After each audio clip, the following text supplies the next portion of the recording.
Kevin Strickland, who is now 62 years old, was convicted and sentenced to life in prison for a triple homicide in 1978 that he didn't commit. Hi, my name is Neville Adomi, and I want you to do something very simple that will take you less than a minute and cost you nothing, but could help end this injustice. First of all, let me list out some of the facts of this case for you. Number one, his conviction was based primarily on the testimony of an eyewitness who later said that she was coerced by police to identify him as the shooter. She later recanted her testimony and tried for many years to help him get freedom, but the injustice system made it very difficult, and she was unsuccessful before passing away in 2015.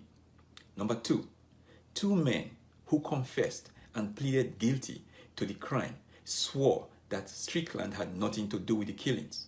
The great irony here is that these two murderers have since been released. They only spent about 10 years in prison, while this innocent man has spent 43 years and counting. Number three, some of the Jackson County prosecutors who tried the case in 1979 have since admitted that he is innocent and must be released. Number four, in a press conference last month, current Jackson County prosecutor Jean Peters Baker said, quote, "It is important to recognize when the system has made wrongs, and what we did in this case was wrong," end quote. She also said, quote, "Most importantly though, I am advocating that this man be freed immediately," end quote.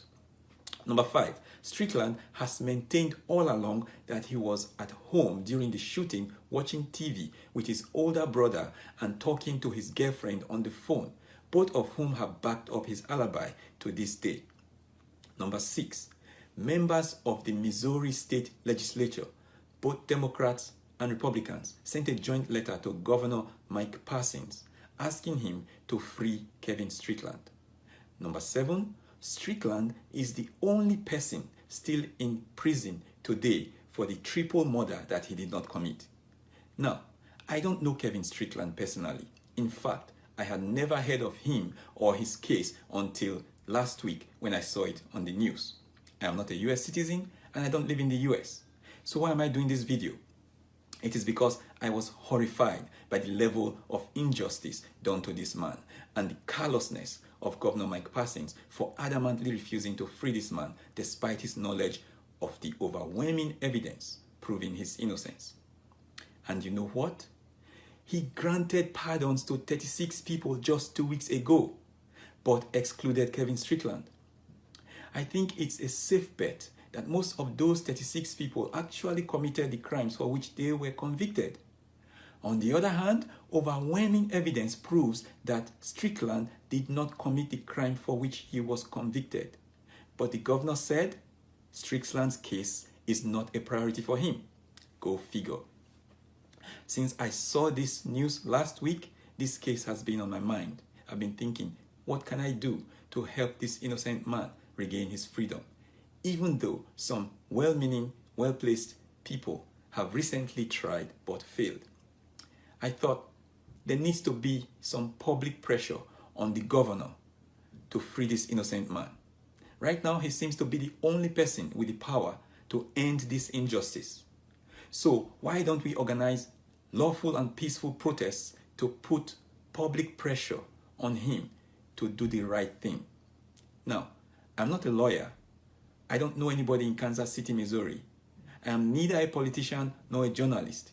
However, I am a digital marketer and I know the power of social media. So I decided to shoot this video to bring awareness to the people in Kansas City who care about justice, to organize lawful and peaceful free Kevin Strickland protests in front of the governor's office, in front of the prison where Kevin Strickland is being incarcerated, and any other places that they may deem necessary and strategic to help get him free.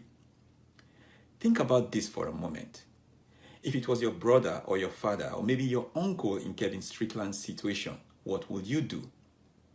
What if it was your very good friend, or maybe your cousin, your classmate, your neighbor, or a colleague at work that was in this situation? What would you do? Here's a very simple thing that you can do right now. Share this video with your friends and family and request that they also share it with their friends and family. If you have an audience on social media, share it with them and ask them to also share it. My hope is that some people with influence, maybe some politicians or some celebrities with a very large following, will become aware of this case and use their clout to persuade people in Kansas City to organize lawful, peaceful protests aimed at pressuring the governor, Mike Parsons, to free Kevin Strickland. What I'm also going to do is run a social media advertising campaign targeting Kansas City residents to do something to help free this innocent man. If you're familiar with social media advertising, I suggest you also shoot a video and run ads targeting Kansas City. If you don't have the time to make a video or you're not comfortable making one, I hereby give you express permission to use this video to run your ads. This innocent man has spent 43 years in prison for a crime he didn't commit. And there's a good chance he could die in prison if Mike Parsons doesn't free him now. Let's all do the right thing, the little thing we can do to prevent that from happening. If you want to know more details about this case so that you can feel comfortable supporting this cause, please go to lnkw.co/freekevin and you'll see links to recent news articles and videos to educate you about the case. You may also do a Google search for Kevin Strickland and you'll see the news articles. Thank you for watching and please share this video. Please. Bye for now.